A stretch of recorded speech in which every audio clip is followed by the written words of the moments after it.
Ang Iran ay dumaraan ngayon sa pinakamalaking pagbabago sa buong kasaysayan nito. Ang bansang may 72 milyong mamamayan ay nalampasan na ang matagal na takot.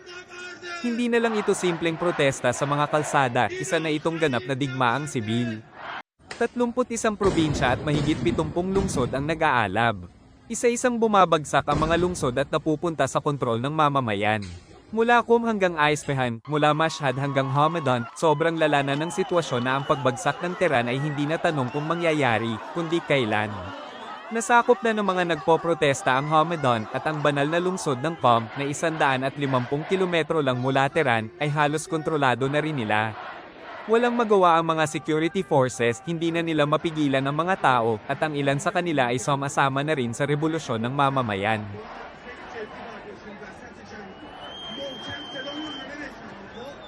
Pero ang mas nakakagulat ay hindi sa mga kalsada ng Tehran nangyayari, kundi sa himpapawid. Habang papalapit na ang pagbagsak ng rehimen, inilunsad na ang Plan B para kay Khamenei at sa kanyang grupo. Nauubusan na sila ng opsyon, hintayin na wasakin ng mga tao ang rehimen at harapin ang galit ng mamamayan o tumakas patungong Moscow. Tulad ni Assad, naghahanda si Putin na magdagdag ng isa pang bagsak na diktador sa kanyang listahan. Nagsimula ang lahat sa isang maliit na mitya na hindi inakala ng rehimen na posibleng mangyari. Ang mapa na nakikita ngayon ay parang isang apoy na hindi na mapigilan. Ayon sa pinakabagong OSINT data, hindi ito hiwa-hiwalay na protesta, isa itong revolusyon kung saan sabay-sabay na kumawala sa kontrol ng rehimen ang mahigit 70 lungsod. Ang IRGC at Basij militias, na tinawag ng rehimen bilang bakal na kamao, ay gumuho sa loob lamang ng 7 araw. Naputol ang mga linya ng supply at isinara ang mga komunikasyon. Sa mga lungsod tulad ng Shiraz, hindi lang sigaw ang ginagawa ng mga sibilyan, kinukuha nila mismo ang mga police station, simbolo ng pang-aapi ng rehimen.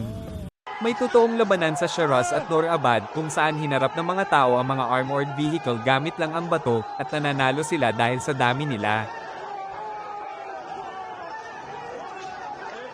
Nabasag na ang Wall of Fear.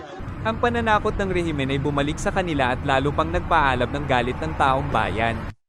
Sa ilang lugar malapit sa Tehran, kahit ang pinakailit na puwersa ng rehimen ay hindi na kayang bawiin ang kontrol sa loob ng ilang minuto, inaabot na ng ilang araw at wala pa ring resulta. Sa Lorestan Province, pinalayas mismo ng mga tao ang mga paramilitary forces. Ang mga sundalong nagtanggal ng uniforme at tumakas ay simbolo ng pagbagsak ng imahe ng rehimen bilang hindi matitinag. Dumating ang tunay na turning point nang tumanggi ang ilang security forces na sumunod sa utos ng kanilang mga pinuno.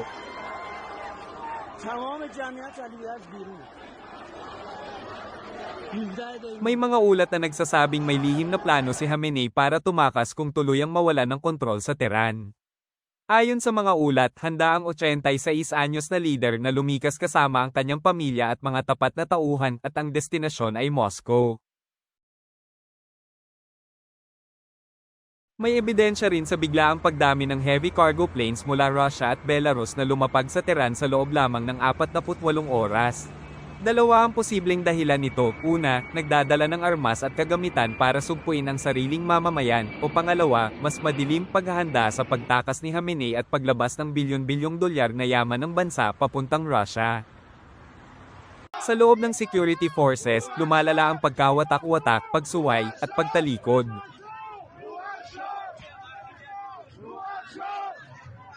Ang panawagan ng exiled Crown Prince Reza Pahlavi ay lalo pang nagpalala sa sitwasyon ng rehimen. Hinikayat niya ang mga sundalo na alalahanin na sila ay tagapagtanggol ng bayan, hindi ng rehimen.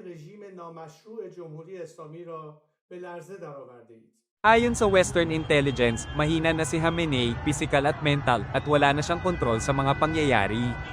Ang plano niyang pagtakas ay hindi na Plan B, kundi tila isang hindi na maiiwasang wakas. Ang sigaw na, hindi Gaza, hindi Lebanon, buhay ko para sa Iran, ay malinaw na mensahe ng mamamayan. Nakita na nila kung paanong ang pera ng bansa ay ginamit sa digmaan at terorismo habang sila ay naghihirap sa gutom at mataas na presyo ng bilihin. Ang pagbagsak ng rehimen ng Iran ay hindi lang pagbabago ng gobyerno. Isa itong malaking dagok sa Russia, sa kanilang digmaan, at sa kanilang impluwensya sa mundo. Kapag tuluyang bumagsak ang Iran, mawawala ang supply ng armas ng Russia at mababasag ang buong alyansa ng mga diktadura. Habang patuloy ang kaguluhan, malinaw na hindi na kayang kontrolin ng rehimen ang sitwasyon. Ang dating ipinagmamalaking, matibay na estado ay unti-unting nabubuwag mula sa loob. Hindi ito resulta ng panlabas na pag-atake, kundi bunga ng galit at pagkakaisa ng sariling mamamayan ng Iran. Sa maraming lungsod, ang mga tao ay nagtatayo ng sariling depensa, nagbabantay sa mga kalsada, at nagtutulungan para mapanatili ang kontrol sa kanilang mga lugar. Ang dating takot sa gobyerno ay napalitan na ng tapang at determinasyon. Ang mensahe sa gabi ay iisa lamang, huwag matakot. Sama-sama tayo. Ang pagbagsak ng komunikasyon at supply lines ng rehimen ay lalo pang nagpapahina sa kanilang kakayahan. Walang malinaw na utos, walang sapat na tauhan, at wala na ring tiwala ang mga sundalo sa kanilang mga pinuno. Sa ganitong sitwasyon, kahit ang pinakamalakas na sandata ay nagiging walang silbi.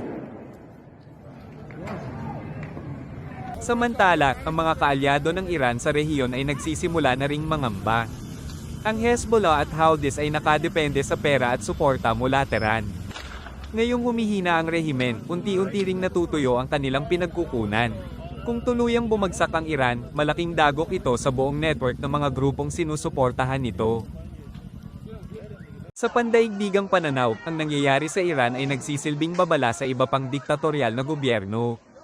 Ipinapakita nito na kahit gaano kalakas ang kontrol, sandata, at propaganda, kapag nagising at nagkaisa ang mamamayan, walang rehimen ang tunay na hindi matitinag. Para kay Putin, ang posibleng pagtakas ni Khamenei patungong Moscow ay hindi tagumpay kundi pabigat. Isa na naman itong leader na bumagsak sa ilalim ng kanyang proteksyon. Sa halip na maging simbolo ng lakas, nagiging kanlungan na lamang ang Russia ng mga pinunong itinakwil ng sariling bayan. Habang nagbabago ang takbo ng kasaysayan, malinaw na ang labanang ito ay hindi lang tungkol sa Iran. Ito ay tungkol sa kapangyarihan ng mamamayan laban sa pang-aapi at sa katotohanang walang diktadura ang panghabang buhay. Ang mundo ay nakatingin. At ang Iran, na matagal na pinatahimik ng takot, ay ngayon nagsasalita na, malakas, malinaw, at hindi na mapipigilan.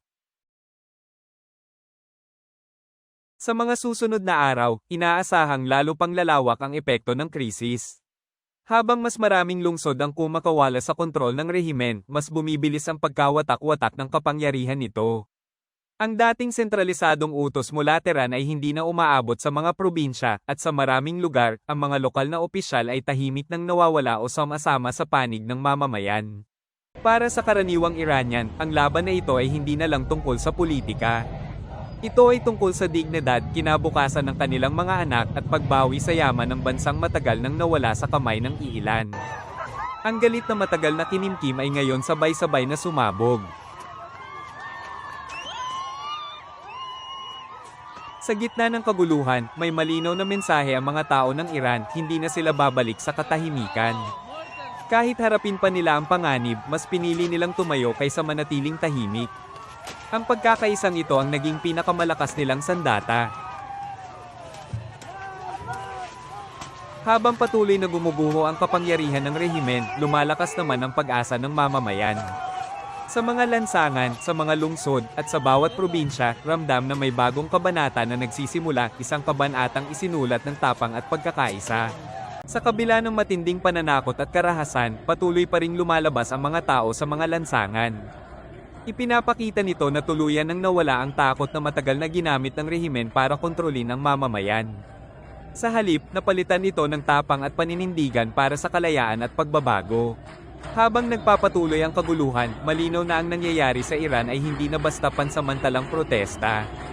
Isa itong malalim na pagbabago na maaaring magtakda ng bagong direksyon hindi lamang para sa bansa kundi pati na rin sa balanse ng kapangyarihan sa buong rehiyon.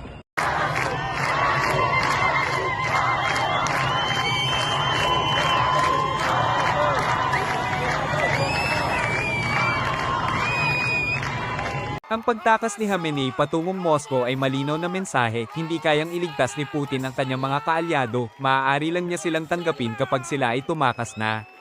Ang Iran ay bumagsak. Ang tanong ngayon, sino ang susunod? Ano ang masasabi mo tungkol dito? Ibahagi ang iyong opinyon sa comments. Para sa higit pang pagsusuri, mag-subscribe sa channel at mag-like, i-on ang notifications. Salamat po!